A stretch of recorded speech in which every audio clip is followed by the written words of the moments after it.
The sound of the train's whistle echoed through the valleys as the last rays of sunlight dipped below the horizon. The great train journey was about to begin, a journey that had been years in the making.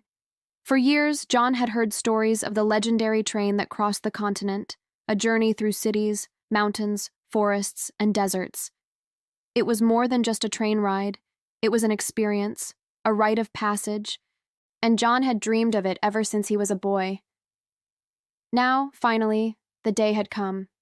As he stood on the platform, the bustling noise of the station around him seemed to fade into the background. His heart raced with excitement. The train that awaited him was like nothing he had ever seen. Its sleek black body gleamed under the station lights, a work of art and engineering. The long rows of windows reflected the light, promising adventure and mystery. It was a luxury train, one that catered to the rich and the curious, and John had scraped together every last penny to afford a ticket. This wasn't just a journey, it was a once-in-a-lifetime experience. He boarded the train, his suitcase in hand, and found his compartment. It was small but cozy, the seats upholstered in plush red velvet, with a window offering a perfect view of the passing landscape. As he sat down, the train slowly began to pull away from the station. The rhythmic clack of the wheels on the track filled the silence, and for a moment, John closed his eyes, letting the sound lull him into a state of calm. But beneath the calm, there was a rising tide of anticipation. This was it, the beginning of something extraordinary. The train picked up speed, and soon, the cityscape faded into the distance, replaced by rolling hills and expansive fields. The landscape seemed to stretch on forever, each view more breathtaking than the last. John spent the next few hours gazing out the window, lost in the beauty of the world outside. He could hardly believe it. He was actually on the great train journey, the one he had heard about in tales, the one that promised to take him through the heart of the world. At dinner that evening, the dining car was filled with passengers from all walks of life, all sharing the same sense of awe and wonder. There was an elderly couple sitting across from John, their hands clasped together as they talked quietly. Next to them was a young woman in a wide-brimmed hat, her eyes glued to a book. The waiter, an impeccably dressed man with a gentle smile, moved gracefully between tables, serving gourmet dishes that were as beautiful as they were delicious. John struck up a conversation with the young woman, whose name was Emily. She was traveling to visit family on the other side of the continent, but she too had always dreamed of taking the great train journey.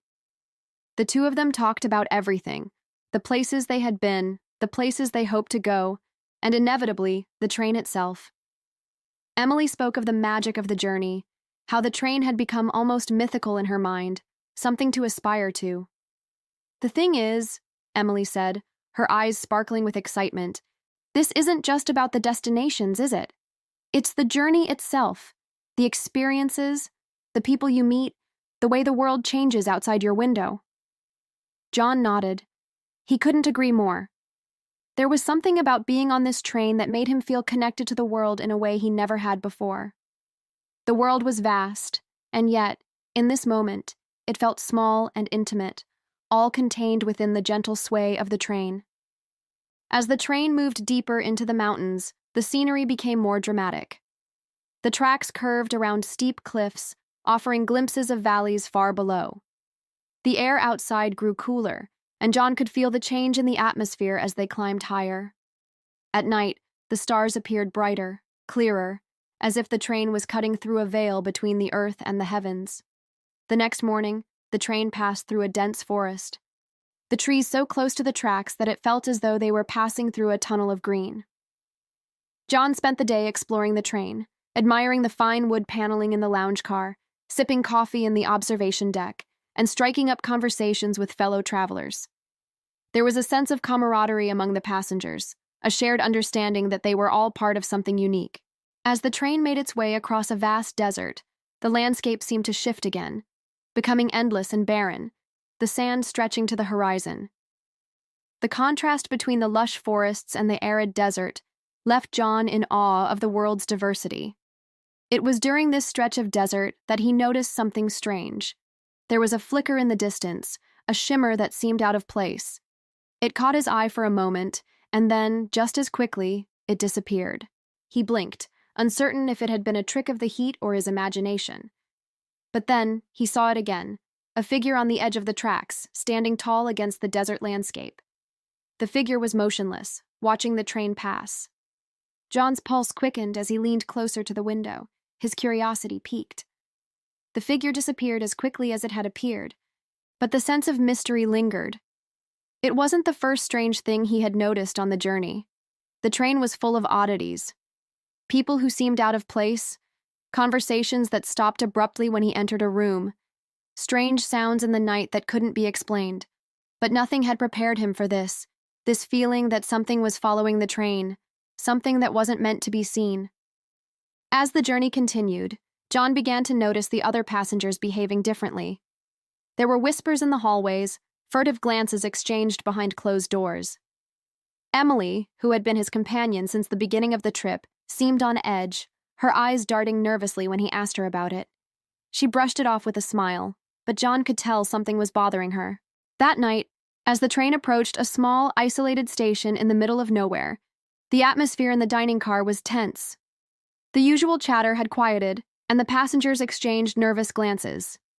The train slowed as it approached the station, its brakes screeching loudly. But when it stopped, there was no one there to greet them.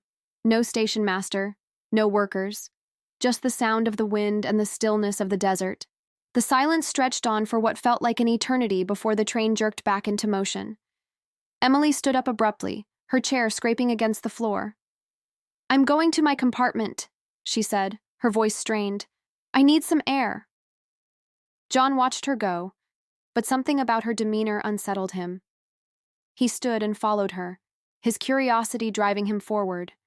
He found her standing at the end of the corridor, staring out of the window.